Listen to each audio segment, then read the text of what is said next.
बघा आता आपण जो चॅप्टर स्टडी करतोय त्या चॅप्टरचं नाव आहे लाईन अँड प्लेन. या लाईन अँड प्लेन मध्ये आपण लाईन अँड प्लेनची थेरी, प्लेनची थेरी आणि बरेच MCQ 12 ते 13 MCQ आपले स्टडी करून झाले. काल जाता जाता मी असं सांगितलं होतं की उद्याच्या लेक्चरला आपला हा पहिला MCQ असेल. आठवतोय का काय होता तो? यस, मला वाटते 13 नंबरचा होता ना?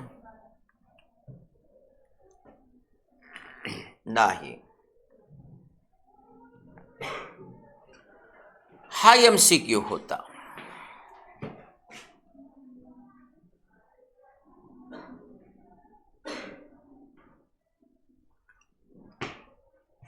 The equation of the line passing through point 3, -1, 2 and perpendicular to r bar is equal to I plus j plus k plus lambda into 2i minus 2j plus k and r bar is equal to 2i plus j minus 3k plus mu into I minus 2j plus 2k. Question आपल्याला काय दिलाय? Equation of line, लाईनचं equation काढा.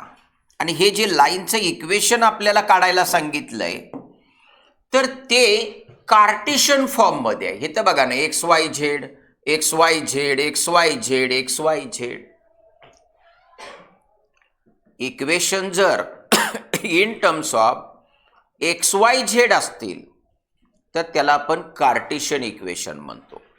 आणि equation in terms of r bar is equal to IJK च्या form मध्ये असतील तर त्याला आपण वेक्टर इक्वेशन म्हणतो. काय म्हणतो? Vector equation. ठीक आहे.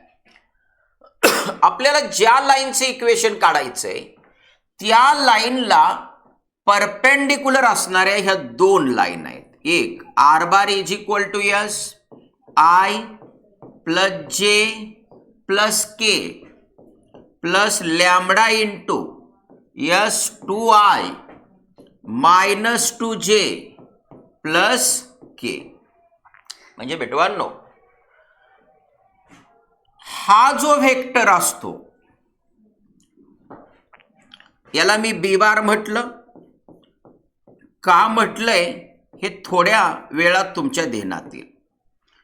हा b बार व्हेक्टर म्हणजे लाईनच्या इक्वेशन मध्ये पॅरामीटरला मल्टिप्लिकेशन मध्ये जो व्हेक्टर असतो तो व्हेक्टर त्या लाईनला पॅरलल असतो.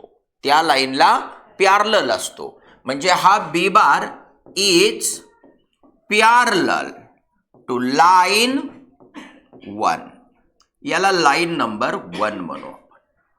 सेम तसंच बाबांनो, ही दुसरी लाईन बघा.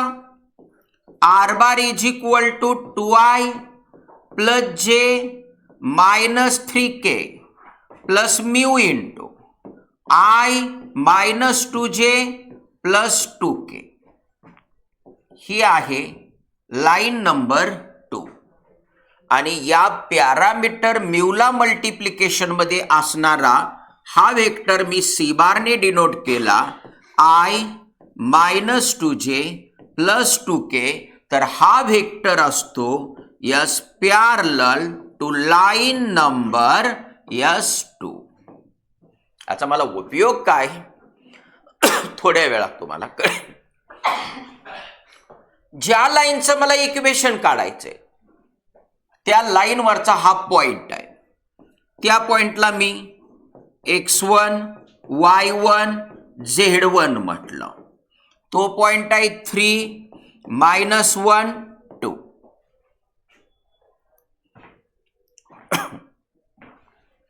CETला ज्यावेळेस आपण क्वेश्चन सोडवण्यासाठी फेस करू त्यावेळेस एवढं सगळं लिहायला आपल्यापाशी वेळ बिलकुलच नाही.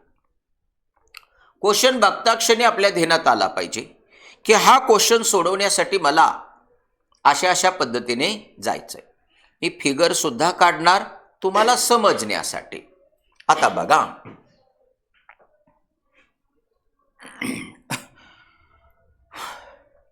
आपली ही रिक्वायर्ड लाईन आहे.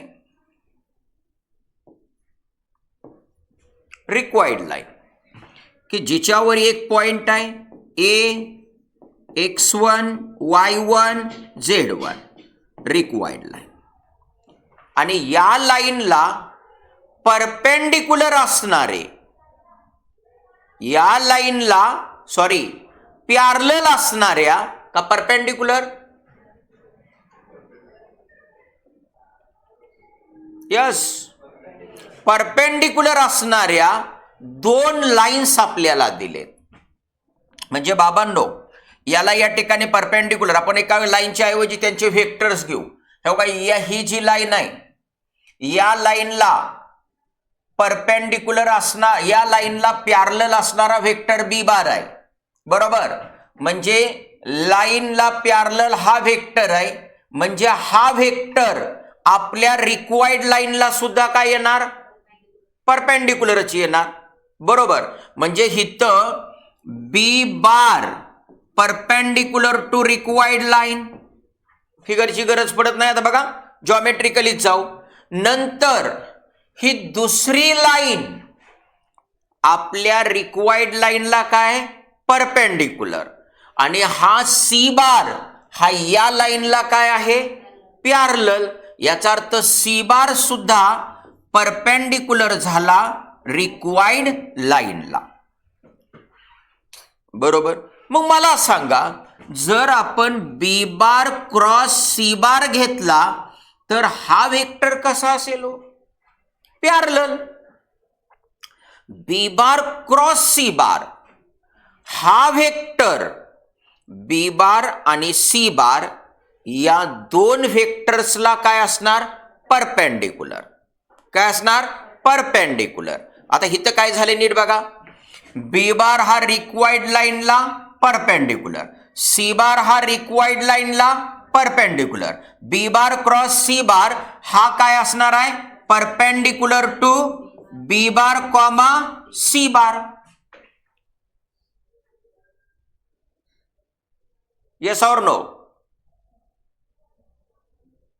बरोबर. ह्या दोघांचा क्रॉस प्रोडक्ट का काय चुकते,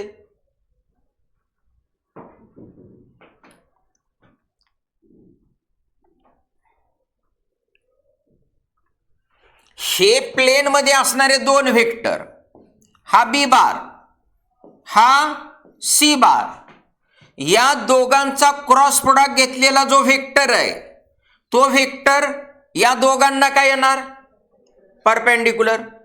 इथपर्यंत आला का, ओके. आता मग मी तेच म्हणतोय ना, मग हा B bar cross C bar हा व्हेक्टर परपेंडिक्युलर कोणाला येणार आहे, बी बारला, आणि बी बार सी बार परपेंडिक्युलर कोणाला आहे, म्हणजे बी बार क्रॉस सी बार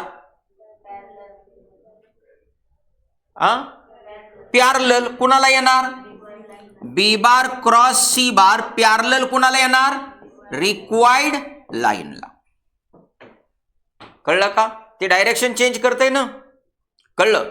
मग विद्वांनो, आपल्याला रिक्वायर्ड लाईनचं इक्वेशन काढण्यासाठी लाईनवरचा एक पॉइंट आणि त्या लाईनला पॅरलल असणारा एक व्हेक्टर मिळून जातोय. ही काय, हा B bar cross C bar हा व्हेक्टर पॅरलल आहे रिक्वायर्ड लाईनला, आपण त्याला फाइंड करून घेऊ. म्हणजे फिगरची आपल्याला गरज नाही राहिली. या जॉमेट्रिकलीच आपल्या डोक्यात येतंय सगळं. मग आता इथं बघा, हा B bar cross C bar is equal to determinant I J K. बी बारचे आय जे के चे कोएफिशियंट्स काय, 2 -2 1. सी बारचे 1 -2 2 न हा म्हणजे हिथं I इंटू -4 हा +2 होणार ना.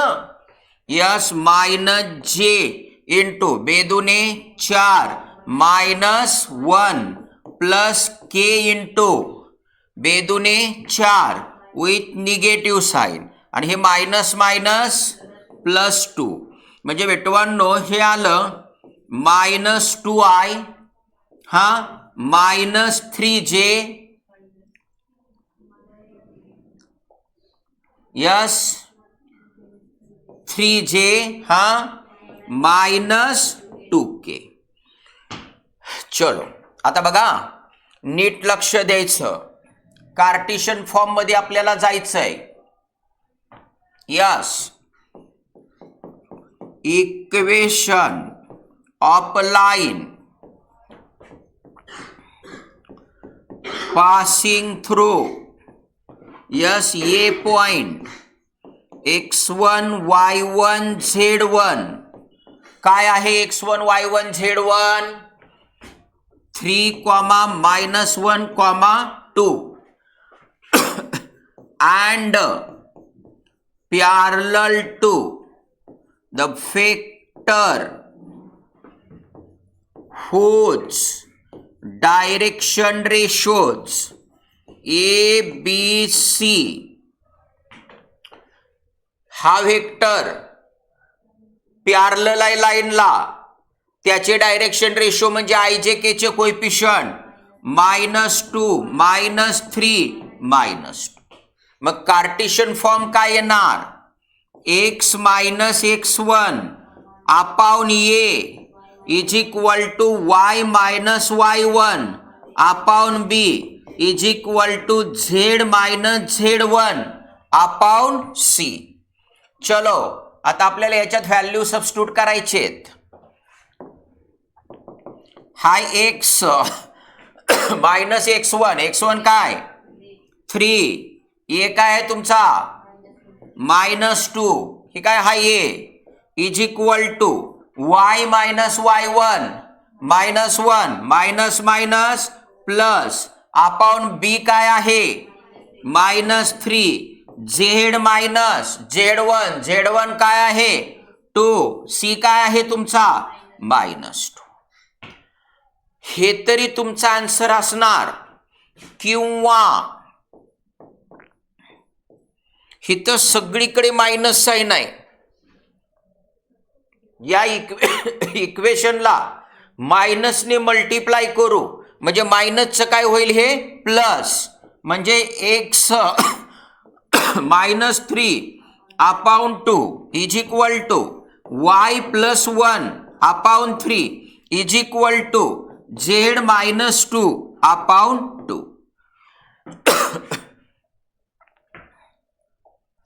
आन्सर ABCD 4 ऑप्शन मध्ये आहे का बघा.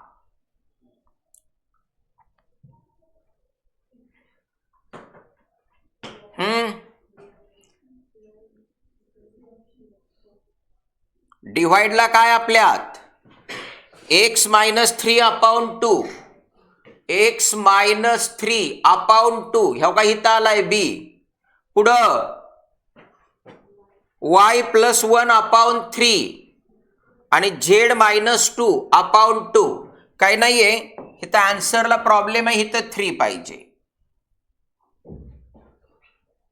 समजलं. बाकी कोणतंच आन्सर मॅच होत नाही याच्यात. का होतंय आन्सर चेंज करायला चान्स आहे का हा माझा प्रश्न आहे. इथं हे आन्सर आलंय तुमचं. ह्याला चेंज करायला चान्स आहे का नाहीये. एखाद्या स्पेसिफिक नंबरने आपण याला मल्टिप्लाय करू शकतो. मग मल्टिप्लाय केल्यानंतर या ठिकाणी नंबरची साईज तर वाढणारच आहे. 2 समजा 2 ने मल्टिप्लाय केलं तर 4 6 4 असं होईल. कळतंय का. म्हणजे या ठिकाणी ABCD 4 ऑप्शन मध्ये प्रिंटिंग मिस्टेक होती. मी ती फक्त करेक्शन मध्ये आणली. मित्रांनो हा जो क्वेश्चन आहे या क्वेश्चनला कोणत्याही प्रकारची शॉर्टकट नाही आणि शॉर्टकट नसल्यामुळं आपण एक गोष्ट डोक्यात ठेवायचं आहे की आपल्याला हा क्वेश्चन याच पद्धतीने सोडवायचा. ओके, क्वेश्चनची थीम काय होती? हा क्वेश्चन जाणून घेण्यासारखा आहे, लेंथ भरा क्वेश्चन आहे. या क्वेश्चनमध्ये आपल्याला हा व्हेक्टर लाईनला पॅरलल आहे, हा व्हेक्टर लाईनला पॅरलल आहे.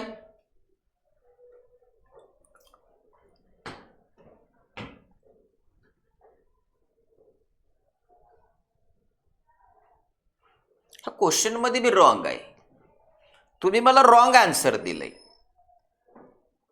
हा शब्द खटकतोय मला. हा परपेंडिक्युलर, हित बघा ना, तुम्ही मला उत्तर काय दिलंय? हा बी बार हा रिक्वायर्ड लाईनला कसा आहे? हा परपेंडिक्युलर. सी बार रिक्वायर्ड लाईनला ही रिक्वायर्ड लाईन, ही रिक्वायर्ड लाईन, या लाईनला परपेंडिक्युलर. हा बरोबर आहे तुमचं, हा बी बार. ओके, नंतर या ठिकाणी यस सी बार परपेंडिक्युलर नाही, बरोबर आहे क्वेश्चन. आणि या दोघांचा क्रॉस प्रोडक्ट घेतला की तो वेक्टर या दोघांना परपेंडिक्युलर येणार पण लाईनला पॅरलल येणार. बरोबर आहे. म्हणजे आता इथं आताशी माझ्या डोक्यामध्ये आलं, बरोबर आहे. हे तर मला खटकत होतं. ह्या काही आपण फिगर काढली, बी बार आणि सी बार हे रिक्वायर्ड लाईनला परपेंडिक्युलर आणि बी बार क्रॉस सी बार हे या ठिकाणी बी बार सी बारला परपेंडिक्युलर. म्हणजे ऑटोमॅटिकली तो पॅरलल कोणाला आला? रिक्वायर्ड लाईनला. समजलं? मग या क्वेश्चनची जी थीम होती ती थीम एवढीच होती की ज्या लाईनचं आपल्याला इक्वेशन फाइंड करायचंय त्या लाईनवरचा एक पॉइंट आणि त्या लाईनला पॅरलल असणारा वेक्टर जर आपल्याला माहित होत असेल तर त्या लाईनचं इक्वेशन आपण फाइंड करू शकतो. शॉर्टकट. शॉर्टकटचा विचार करायला ज्या वेळेस आपण जातो त्यावेळेस बिटवांनो त्यांनी हे जे न्यूमरेटर असतात ते बऱ्याच जागेवर सेम सेम बनवलेले असतात. सर तुमची शॉर्टकट काय? माझी शॉर्टकट ही आहे की रिक्वायर्ड लाईनवर एक पॉइंट आहे, एक पॉइंट, ए पॉइंट रिक्वायर्ड लाईनवरचा आहे. याचा अर्थ त्या पॉइंटच्या कोऑर्डिनेट कडून रिक्वायर्ड लाईनचं काय होणार? इक्वेशन सॅटिस्फाय होणार. मग मी एबीसीडी 4 ऑप्शन मधला कोणता ऑप्शन तो या ठिकाणी यस तो पॉइंट सॅटिस्फाय करतोय हे बघणार. समजलं? मग आता बाबांनो हिथं जर बघितलं तर या ठिकाणी x-3, हा हिथं बी x-3 आहे. बी सी आणि डी यांचे न्यूमरेटर सेम आहेत. हो का? न्यूमरेटर हिथला हा न्यूमरेटर बी सेम आहे. म्हणजे ही शॉर्टकट मेथड यूजच होत नाही. तेव्हा हिथला बी न्यूमरेटर सेमच आहे. चेंज फक्त कुठं होतोय? डिनॉमिनेटर मध्ये. याचा अर्थ शॉर्टकट मेथडला पूर्णपणे कापण्यात आलेला आहे या क्वेश्चन मध्ये. समजलं? चलो आगे बढ़ेंगे. हा क्वेश्चन बघा तुमच्या समोर. आता हा क्वेश्चन काय आहे? The equation of the plane passing through 2, 2, -1, 3, 4, 2, 7, 0, 6 या क्वेश्चनला मात्र शॉर्टकट आहे. लाईनवरचे चक्क तुम्हाला 3 पॉइंट दिलेत. हा 2, 2, -1, हा दुसरा पॉइंट आहे S3, 4, 2, सी पॉइंट आहे 7, 0, 6. बसलेले मेंबर्स, तुम्हाला कोणाला पाठीचा त्रास असेल तर तुम्ही जाऊन अभ्यास करत बसलं तरी चालेल. आता बघा इथं तुम्हाला क्वेश्चन काय म्हटलंय? Find the equation of plane passing through 3 points. या 3 पॉइंट्स मधून पास होणाऱ्या प्लेनचं इक्वेशन फाइंड करायचंय. याचा अर्थ हे तिन्हीच्या तिन्ही पॉइंट कुठं आहेत? प्लेनमध्ये. तिन्हीच्या तिन्ही पॉइंट कुठं आहेत? प्लेनमध्ये. बघा, यस, हे 3 पॉइंट लाईज इन प्लेन, हे प्लेनमध्ये आहेत. याचाच अर्थ ह्या तिन्हीच्या तिन्ही पॉइंट कडून प्लेनचं इक्वेशन सॅटिस्फाय होणार. आता काय करायचं? पहिल्या पॉइंट कडून हा ए ऑप्शन आपण घेतला, 5x minus 2y minus 3z is equal to उजवी बाजू 9y. चला, ए पॉइंटचे कोऑर्डिनेट टाका ह्याच्यात. हां, 5 दुने 10, 2 दुने 4 मायनस 3 मायनस प्लस 3, 10 6 आणि हे 3 किती झालं? 9. वाव, आरएचच्या साइड 9च आहे. ए पॉइंटच्या कोऑर्डिनेट कडून ए ऑप्शन सॅटिस्फाय झाला. याचा अर्थ हा ए ऑप्शन आन्सर असण्याचा चान्स आहे, कारण तिन्ही पॉइंटने सॅटिस्फाय झालं पाहिजे ना. मग आता बेटवांनो, हे आलंय तुमचं ए पॉइंटसाठी. चला, बी पॉइंटसाठी हे तर वाटलंच तर मी बी पॉइंट लिहितोय. 3 4 2 टाका. हां, 5 3 15, 4 दुने 8 मायनस 8, 3 दुने 6, बघा बर, 15 वजा 14 किती आलं? 1, म्हणजे नॉट इक्वल टू 9. याचाच अर्थ ए ऑप्शन हे आन्सर नाही. कळलं का? ए पॉइंट कडून इक्वेशन सॅटिस्फाय झालं, या बेसिसवर लगेचच उड्या मारायला सुरुवात करायची नाही की माझं आन्सर सापडलं. ए बी सी हे 3 पॉइंट प्लेनमध्ये आहेत. या 3 पॉइंट कडून सॅटिस्फाय होणार इक्वेशन आलं पाहिजे. चलो आगे बढ़ेंगे. आता हा ऑप्शन बघा, 5x plus 2y minus 3z. Yes, हा होता ए ऑप्शन. हा आला बी ऑप्शन, 5x हां प्लस 2y मायनस 3z. थोडंसं स्मार्ट वर्क, हाच पार्ट आहे,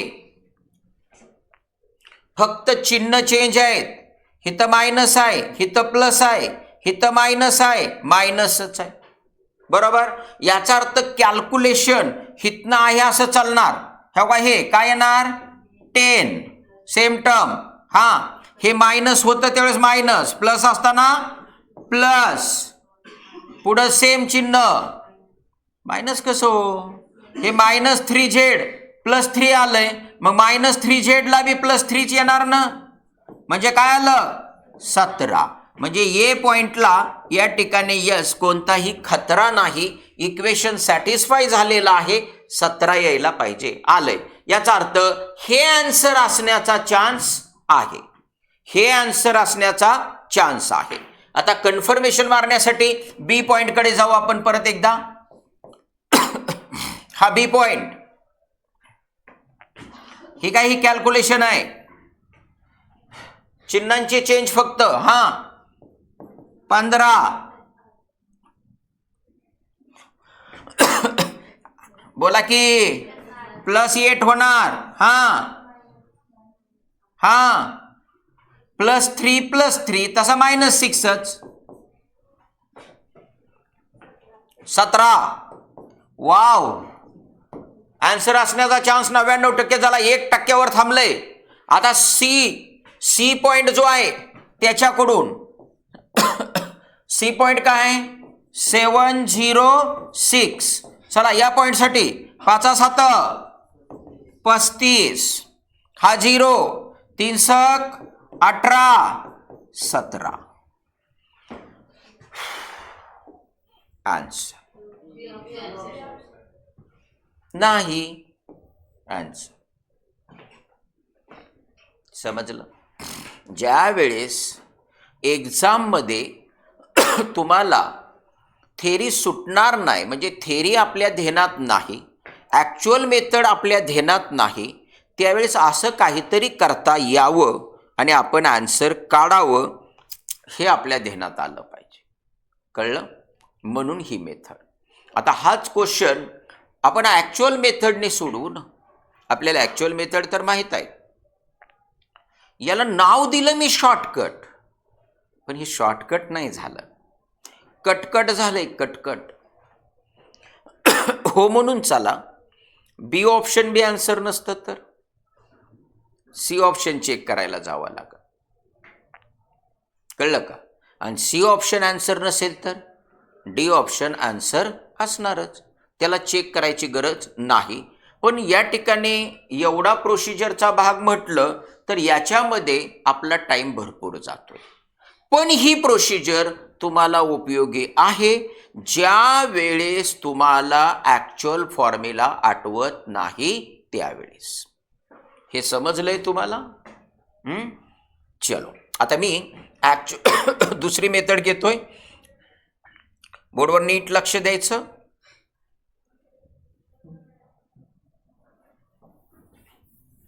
ही मेथड आलेली आहे आपल्यापाशी. हे 3 पॉइंट्स लाईनवरचे 3 पॉइंट माहीत असतील, सॉरी प्लेन मधले 3 पॉइंट माहीत असतील तर प्लेनचं कार्टेशियन इक्वेशन हे येतं. Cartesian equation of plane, yes, determinant x minus x1, x minus x2,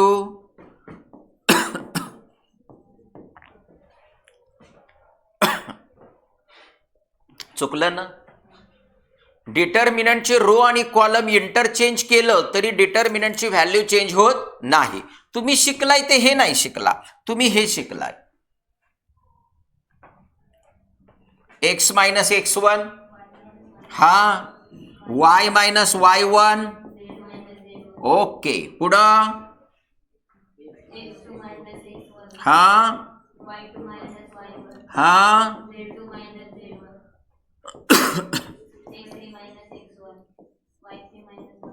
हा, Z3 minus is equal to 0. आता याच्यामध्ये आपल्याला जे पॉइंट्स आहेत ते पुटअप करायचे. तर फक्त आता बाबांनो पॉइंटला नावं देत बसायला आपल्यापाशी वेळ नाही. हा point x1 y1 z1, okay, हा, x minus x1 2, y minus y1 2, z minus z1 minus minus minus plus. आगे आता ह्याच्यामध्ये हे पुढचे पार्ट सेम आहेत, फक्त x2 y2 z2, हा, x2 3 मायनस 2, हा, 4 मायनस 2, हा, 2 प्लस 1. चलो आगे. आता हा x3 y3 z3, हा, ओके, 0 मायनस 2, हा, 6 प्लस 1 इज इक्वल टू 0. आणि हा डिटर्मिनंट सोडवला की आपल्याला आपलं आन्सर यायला काही हरकत नाही. चलो, हा x मायनस 2 इन ब्रॅकेट, हा, 4 मायनस 2 2, आणि हे 7 7 दुने 14, हा, हे 3 3 दुने 6, मायनस मायनस प्लस. पुढं मायनस ऑफ हा y मायनस 2 इंटू, हे बघा, हे 1 आणि हे 7, किती 7, मायनस हे 5 आणि हे 3, 5 त्रिक 15, प्लस z प्लस 1 इंटू, हा 1, हा मायनस 2 मायनस हे 5 आणि हे 2, 5 दुने 10 इज इक्वल टू 0. आता फक्त मल्टिप्लिकेशन राहिलं.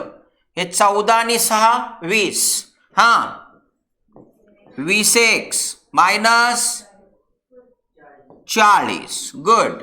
आता हे मायनस 7 वजा 15 वजा 8 वजा वजा अधिक.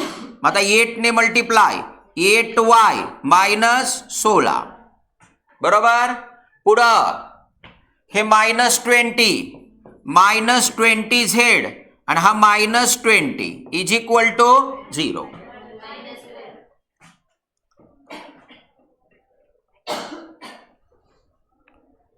हां इथं काय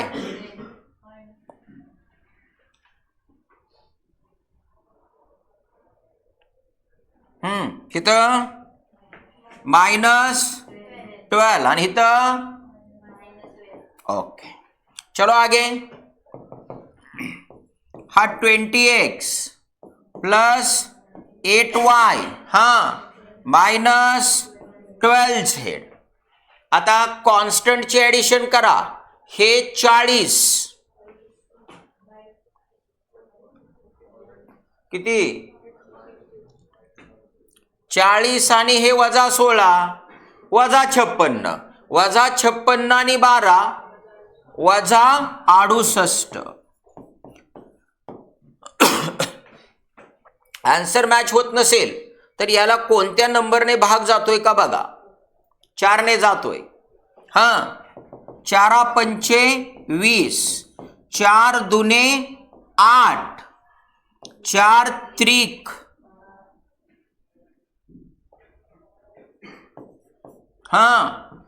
4 1 4 2 4 7 28. 17 वाला म्हणजे मला वाटतंय बी ऑप्शन. समजलं. ही आहे आपली ऍक्च्युअल मेथड की ज्या मेथडने आपण आन्सर ऑब्टेन करतो. कळलं.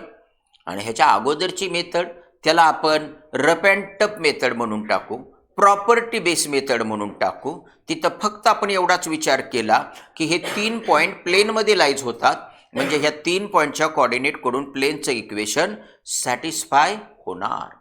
समजलं. चलो आगे बढ़ेंगे.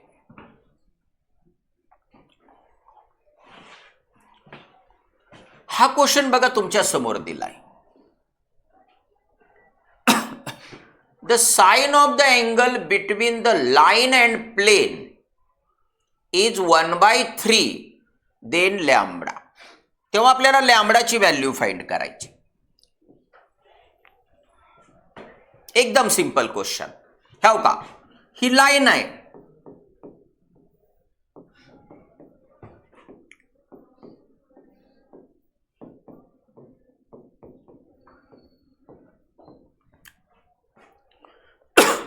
लाईनचं इक्वेशन प्रॉपर फॉर्म मध्ये आहे का. प्रॉपर फॉर्म म्हणजे एक्स वाय झेड चे कोएफिशियंट +1 पाहिजे. आहेत का. आहेत. Proper form. मग त्यावेळेस आपल्याला बी बार म्हणजे लाईनला पॅरलल असणारा जो वेक्टर आहे त्याचे हे डायरेक्शन रेशो 1 to 2 हे ए बी सी बरोबर. आता पुढं एबीसी म्हणण्यापेक्षा आपण A1 B1 आणि हा C1 म्हणू. ओके. A1 B1 C1. आता ही प्लेनचं इक्वेशन हा 2x - y plus square root of lambda into Z +4 is equal to 0. प्लेनचं इक्वेशन या फॉर्म मध्ये असतं.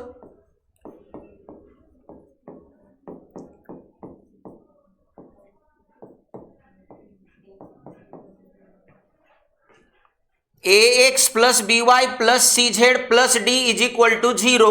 मग बिटवांनो याच्यामध्ये हा A2 B2 आणि C2 आपल्याला गरजेचा असतो. का गरजेचा असतो थोड्या वेळात करेल. x चा कोएफिशियंट काय 2, y चा कोएफिशियंट B2 काय -1 आणि हा C2 काय रूट ऑफ लॅम्बडा. तर बिटवांनो हे असतात direction ratios of n bar. n bar this vector perpendicular to plane.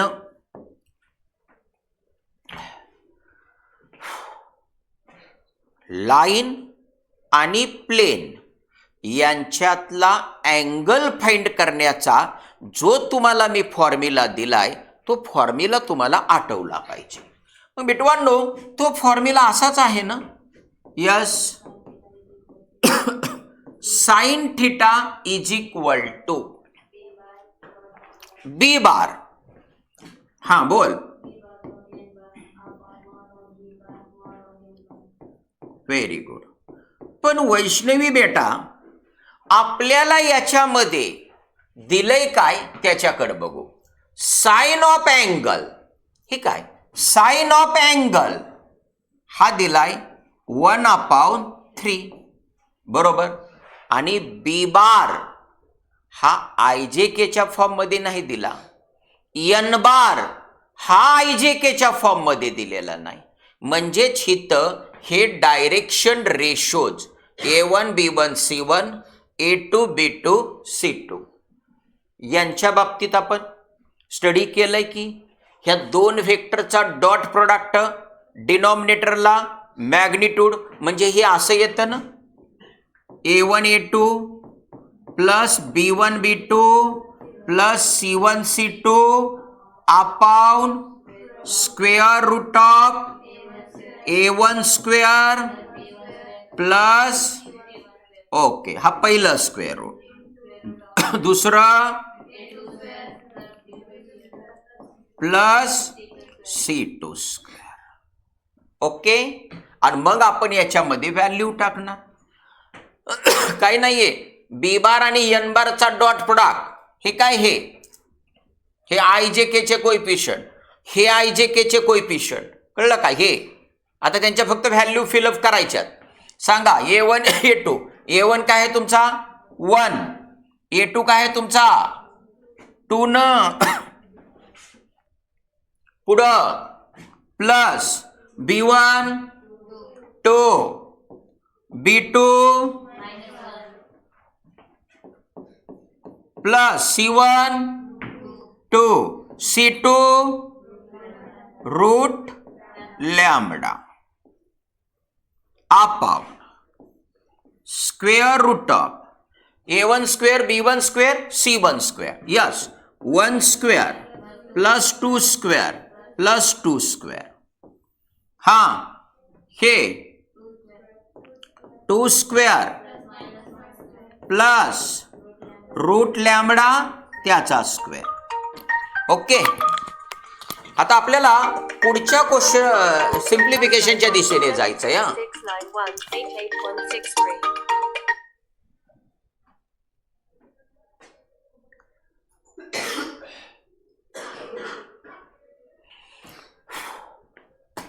इथं आपल्याला तर फक्त सिम्प्लिफाय करून या ठिकाणी लॅम्बडाच्या व्हॅल्यूच्या बाबतीत विचार करायचा आहे. मॉड्युलस मी घेतलेला नाही कारण एकच व्हॅल्यू दिली, ना तर इथं मी मॉड घेतला असता, डबल व्हॅल्यू असती तर. मग बघा बरं आता इथं आपल्याला काय येतंय. कमॉन जी. हा 2 हा -2 plus 2 lambda divided by 2 square root of lambda. 4 4 8 9 9चा स्क्वेअर रूट 3. इधर देखो कमॉन. हा 4 हा 1 5 5 प्लस लॅम्बडा बरोबर. हा -2 हा +2 कैंसल. चलो आगे बढ़ेंगे.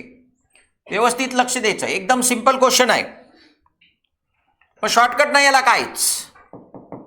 हा भागिले इकडे गुणिले होणार 1 बरोबर, म्हणजे 3 into square root of 5 plus lambda. हा डिवाइडचा 3 इकडे मल्टिप्लाय 3 दुने 6 रूट लॅम्बडा. दोन्ही बाजूचं स्क्वेअर रूट काढण्यासाठी स्क्वेअरिंग करा. या स्क्वेअरिंग त्याच्या अगोदर 3 दुने 6 स्क्वेअर केला तर square square root cancel. 5 plus lambda. हा 2चा स्क्वेअर 4 लॅम्बडा, म्हणजे 5 इज इक्वल टू 3 लॅम्बडा, म्हणजे 5/3 is equal to lambda. Answer. समजलं. तर अशा पद्धतीने हा क्वेश्चन तुमचा सुटणार होता. या क्वेश्चनची थीम एवढीच होती. या क्वेश्चनमध्ये तुम्हाला हा क्वेश्चन जो होता तो क्वेश्चन होता काय, तर तुम्हाला लाईन आणि प्लेन यांच्या मधल्या अँगलवर हा क्वेश्चन डिपेंड करत होता. मग लाईन ला पॅरलल असणाऱ्या व्हेक्टरचे DRS आपण घेतले होते आणि प्लेनला परपेंडिक्युलर असणाऱ्या व्हेक्टरचे आपण DRS घेतले होते, बरोबर. आणि त्याच्यावरून sine theta is equal to B bar dot N bar upon mod of B bar into mod of N bar असा आपण या क्वेश्चनला फेस केला. समजलं? चलो, हा क्वेश्चन तुमच्या समोर बघा बरं. हा क्वेश्चन काय सांगतोय? सोच कर, सोचो, कम ऑन. काय दिलंय ते बघा. यस जी,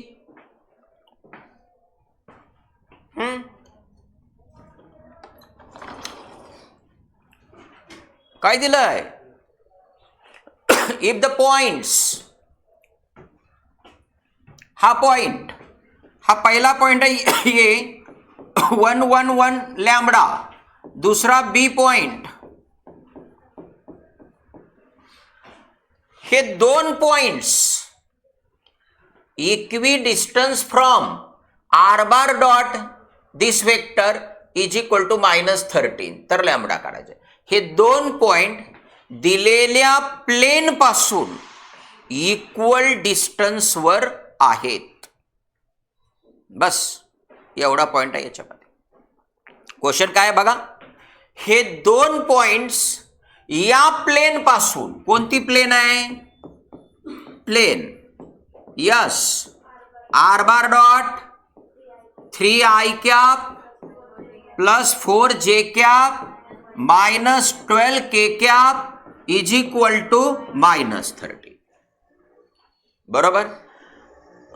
तर तुम्हाला लॅम्बडा काढायचा आहे. थोडंसं सोपं गुस्सो. काय करतोय मी सोपं, नीट बघा आता.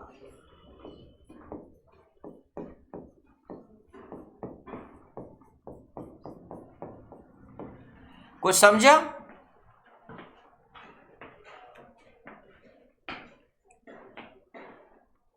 यस नांगरेजी, काय कळलं का? सोहमजी, नो. अहो, हा जो आर बार आहे याला डिफाईन केला मी xi plus yj plus zk, आणि मग या दोन व्हेक्टरचा मी घेतला डॉट प्रोडक्ट आणि मी काढलं कार्टेशियन इक्वेशन. काय काढलं? Cartesian equation. जर व्हेक्टर फॉर्म मध्ये एखाद्या स्पेसिफिक पॉइंटचं प्लेन पासूनच्या परपेंडिक्युलर डिस्टन्सचा विचार करायचा म्हटलं तर येणारा फॉर्म्युला किचकट आहे. आठवते का? Distance of plane from point. समजते? म्हणून मी कार्टेशियन फॉर्म मध्ये आलोय. कार्टेशियन फॉर्म एकदम सोपा आहे. आता बघा,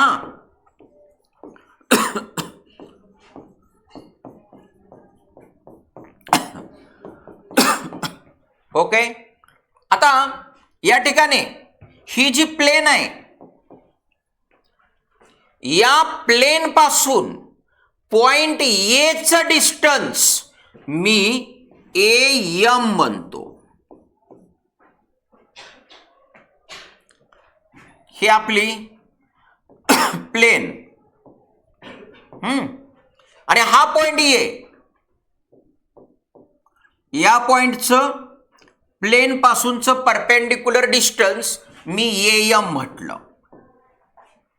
हा दुसरा पॉइंट बी, आणि त्याचं प्लेन पासूनचं परपेंडिक्युलर डिस्टन्स मी BN म्हटलं. ओके. आणि मला क्वेश्चन मध्ये काय दिलंय? These two points are equidistant. हे दोन पॉइंट प्लेन पासून इक्वल डिस्टन्सेसवर आहेत, बरोबर. मग ही काय? ही इक्वल डिस्टन्सेस, बरोबर. मग आता मित्रांनो मला सांगा, परपेंडिक्युलर डिस्टन्स फाइंड करण्याचा फॉर्म्युला माहित आहे तुम्हाला? Distance of plane AX plus BY, त्यांना म्हणून लक्ष द्या, इकडे लक्ष द्या, एवढी झोप लागली का? ax plus by plus cz plus d is equal to 0 या प्लेनचं x1 y1 z1 या पॉइंट पासूनचं डिस्टन्स काय? Mod of ax1 plus by1 plus cz1 plus d upon square root of a square plus b square plus, बरोबर. मग आता बघा इथं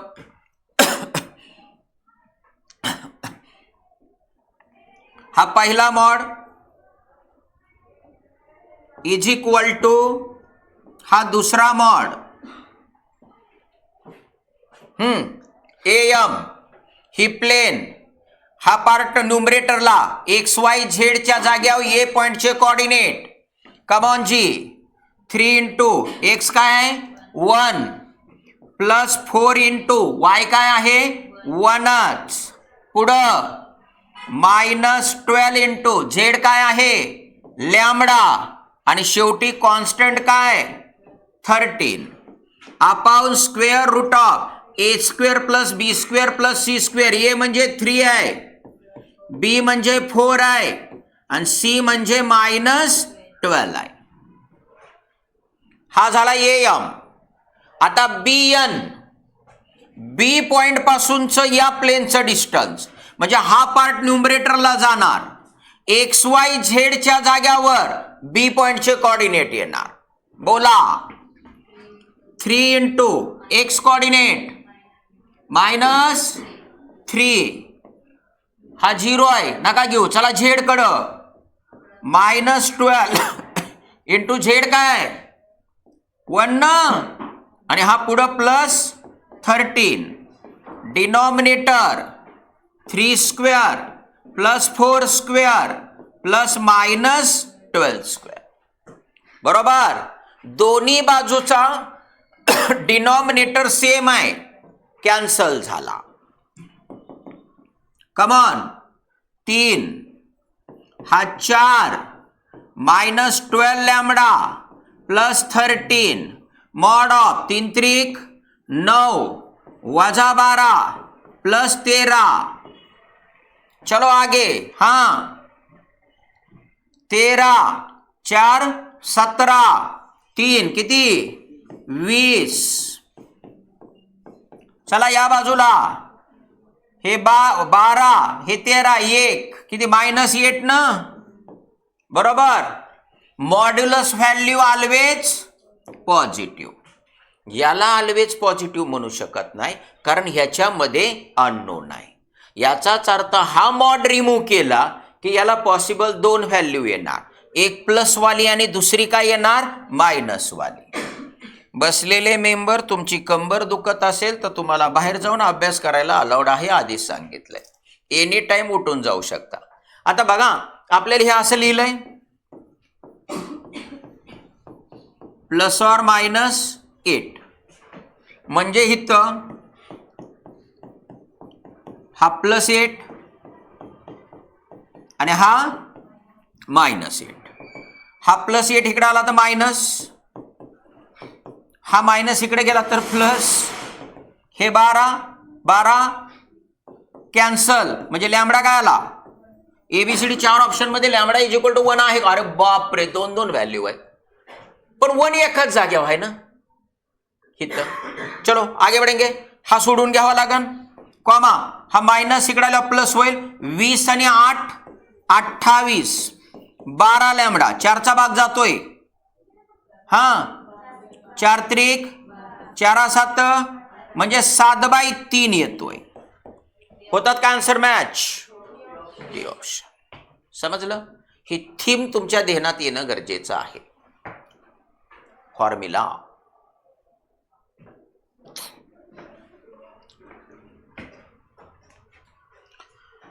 अरे बाबा नो, ही प्लेन वरच्या प्रॉब्लेमची थीम काय आहे ती इथं सांगतोय. ax plus by plus cz plus d is equal to 0, आणि हा पॉइंट आहे समजा हा पॉइंट आहे Px1 y1 z1 आणि या पॉइंटचं प्लेन पासूनचं परपेंडिक्युलर डिस्टन्स PM. हा PM फाइंड करण्याचा फॉर्म्युला तुम्हाला दिला होता मी. Mod of AX plus BY plus CZ plus D. हा नॉन झिरो पार्ट प्लेनच्या इक्वेशनचा न्यूमरेटरला मांडला.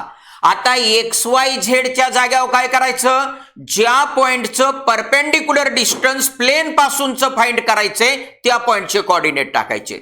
मिशर X ला रिप्लेस करायचा X1 ने, Y ला Y1 ने, Z ला Z1 ने, square root of A square plus B square plus C square. हाच फॉर्म्युला आताच्या प्रॉब्लेम साठी आपण यूज केलाय. समजलं आता? ज्याला फार कमी समजलं होतं त्यांच्यासाठी मी परत घेतला फॉर्म्युला.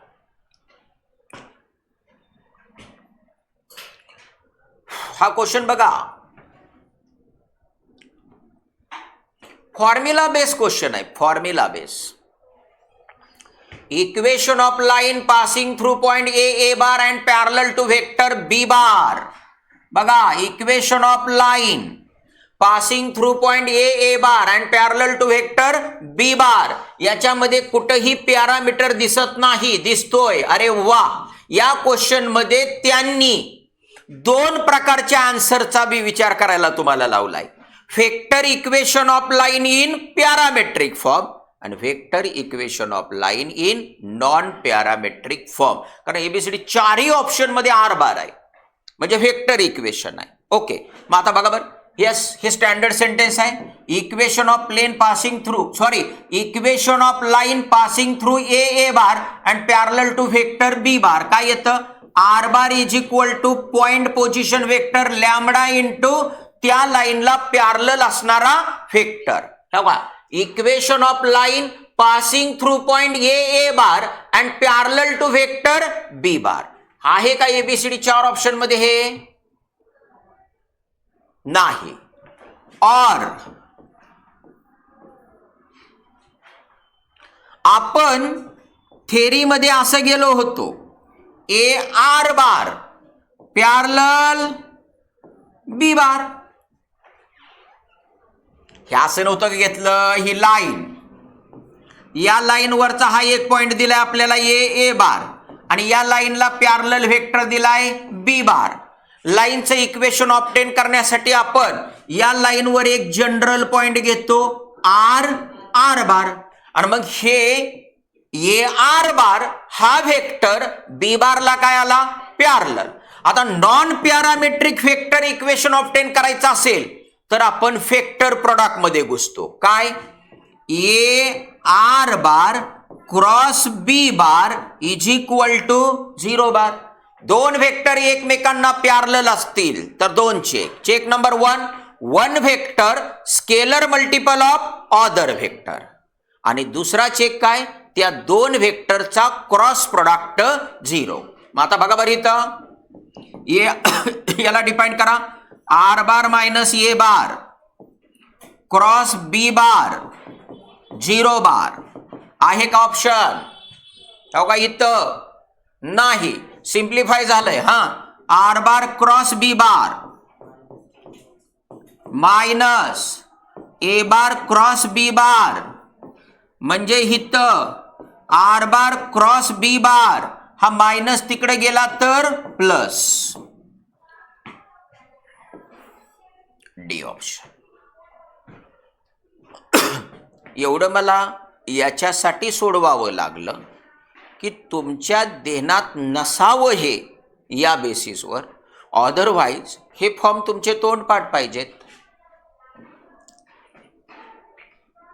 फॉर्म लाईनवरचा एक पॉइंट A बार आणि लाईनला पॅरलल असणारा वेक्टर B बार माहित असेल तर लाईनचं पॅरामेट्रिक वेक्टर इक्वेशन हे येतं, नॉन पॅरामेट्रिक वेक्टर इक्वेशन हे येतं.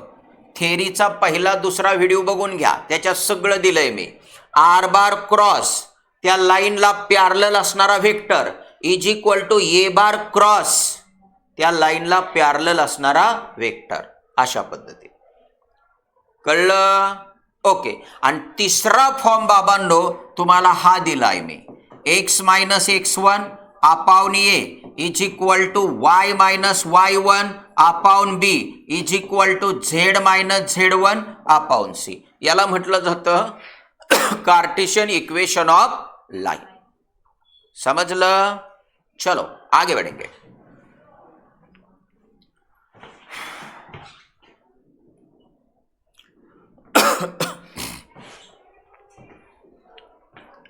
रीडो दिसतंय का पाठीमागून?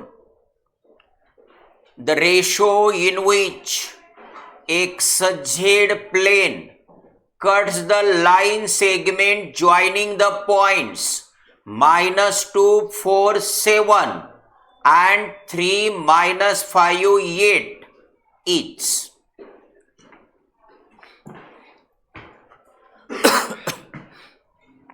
काय आहे थीम? हे 2 पॉइंट दिलेत आपल्याला. हा ए पॉइंट आहे -2, 4, 7. हा बी पॉइंटला जॉईन होतोय. हा बी पॉइंट चाकी जायचं असलं तर काय दिलंय?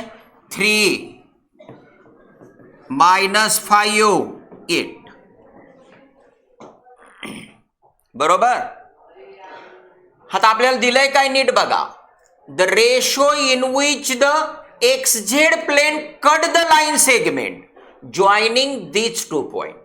या 2 पॉइंटला जॉईन करणाऱ्या लाईन सेगमेंटला XZ प्लेन ज्या रेशो मध्ये डिवाइड करते तो रेशो काढायचा. ही प्लेन XZ. ओके. आता मी असा अजम्पशन करतो की ही प्लेन ए बी ला सी पॉइंट मध्ये डिवाइड करते. बरोबर? या प्लेनचं इक्वेशन काय हो? Equation of XZ plane. Yes. y is equal to 0. याचं मिनिंग काय? तर या प्लेन मधल्या प्रत्येक पॉइंटचा y कोऑर्डिनेट काय आहे? 0. मग बिटवांडो हिथं बघा, सी पॉइंटचा x कोऑर्डिनेट काहीतरी असणार, y कोऑर्डिनेट 0च असणार आणि z कोऑर्डिनेट सुद्धा काहीतरी असणार. बरोबर? आता बघा मी गोलमाल काय करणार आहे. y कोऑर्डिनेट मला तिन्ही पॉइंटचा माहित आहे. हो का? ए चा माहित आहे, सी चा माहित आहे आणि बी चा बी माहित आहे.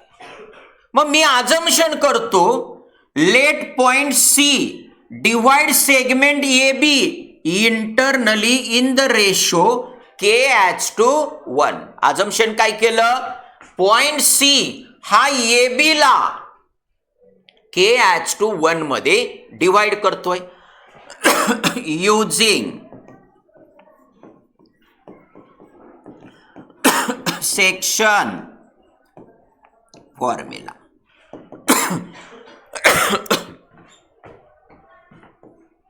वाय कोऑर्डिनेट साठी, कोणासाठी? वाय कोऑर्डिनेट साठी सेक्शन फॉर्म्युला मी घेतोय. मग आता बघा, जो पॉइंट डिवाइड करतोय त्याचा वाय कोऑर्डिनेट 0. हा k इंटू या पॉइंटचा वाय कोऑर्डिनेट सेक्शन फॉर्म्युला येतो ना? यस. -5. हा 1 इंटू ए पॉइंटचा वाय कोऑर्डिनेट 4 अपाऊन k+1. बरोबर? m+n. हा भागिले इकडं गुणिले, म्हणजे बिटवांनो हिथं 0 -5k +4. हा मायनस इकडे आल्यावर प्लस, म्हणजे k इज इक्वल टू 4/5. बघा बर, 4h/5 आहे का? A option. समजलं? बघून घ्या क्वेश्चन कसा सोडवलेला आहे. किसी को कोई शक? याच्यामध्ये मी पूर्ण पॉईंटच्या सगळ्या कोऑर्डिनेटचा विचार बिलकुल केलेला नाही. मला काय करायचं आहे, रेशो काढायचा आहे. मी त्या रेशोचा विचार केलाय, फक्त रेशोचा विचार केलाय. रेशोमध्ये अननोन असणारा याचा विचार केलाय. याचाच अर्थ या ठिकाणी ए बी सी जो पॉईंट डिव्हाइड करतोय आणि ज्या दोन पॉईंटला जॉईन करणाऱ्या सेगमेंटला डिव्हाइड करतोय त्या तिन्हीच्या तिन्ही पॉईंटचा वाय कोऑर्डिनेट मला माहीत आहे, याचा मी या ठिकाणी काय केलेला आहे, फायदा उठवलेला आहे. आणि मग section formula for Y coordinate me apply केलाय. समजलं?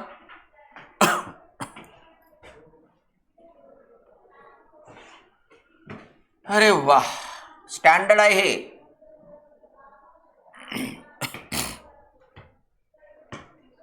If the plane passing through origin makes an angle θ1, θ2, θ3 with XOY, YOZ, ZOX planes respectively, then तर हे रिझल्ट तुमच्या समोर आहे.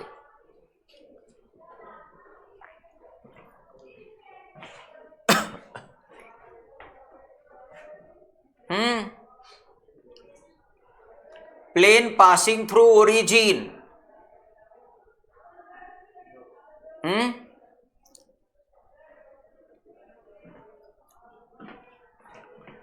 प्लेन बरोबरचे अँगल आहेत बिटवांनो.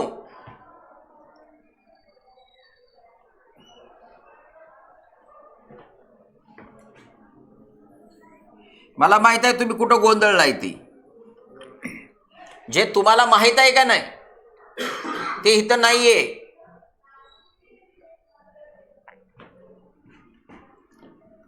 If line or vector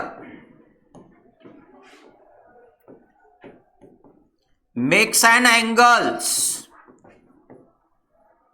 alpha beta gamma with number 1 coordinate axis, then yes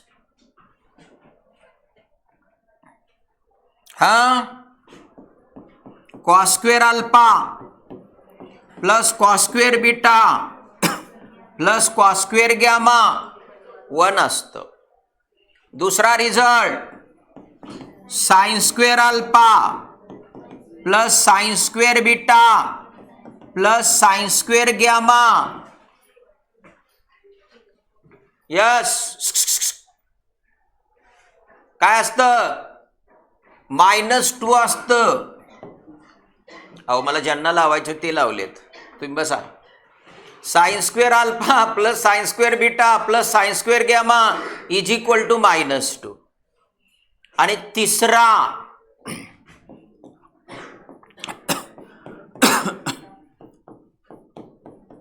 कोणीच उठायचं नाही.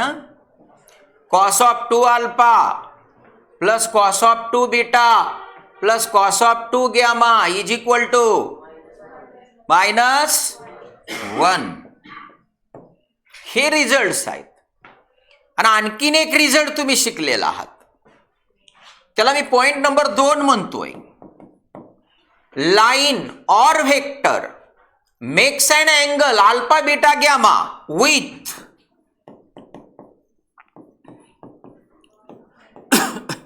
Coordinate planes.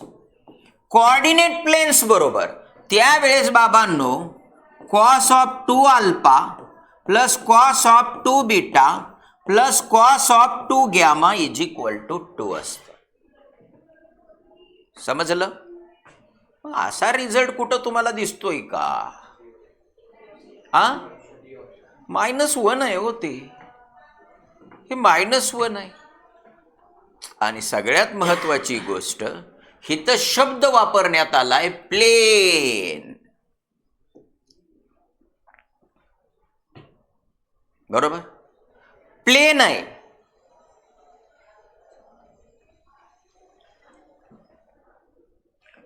लाईन प्लेन असू शकते,